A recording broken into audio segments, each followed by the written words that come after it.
sinul on 7 aastat pausi olnud vahepeal. Mis sind rajale tagasi tõi? No eks ikka natuke võtab kibelema, kui käid sõita vaatamas, et oleks ikkagi tahtmine omale uuesti proovida, vaadata ja kuna aastaid tagasi ma hästi pikalt sõitsin 600, siis kuidagi 600 tundus mu jaoks mugav, kui ütleme, kui viimati, kui ma 1000 sõitsin, et sai otsustatud uuesti 600 peale ja mõtlesin, et tulen proovin, et kuidas üldse hoog on ja kas üldse enam on, aga tänase põhjal võib öelda, et tasa ja targu, midagi ikka hakkab tagasi tulema. Räägi, kuidas nädalavahetus läks?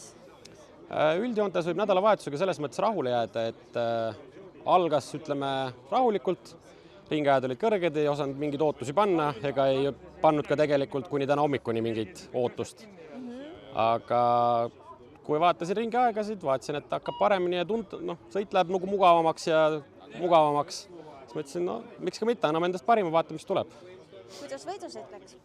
Võidusõit oli hea, et kahju, et stardi natuke rohkem käkerdasin ära, et soojendusringi start oleks poole parema olukorra andnud, aga ütleme, et 600-ga 1000 vastu sirge peal natuke raske, et proovisin kurvides kuidagi teise trajektooriga või kuidagi kiiremat hoogu hoida, aga kahjuks sirge peal lihtsalt ei jõua.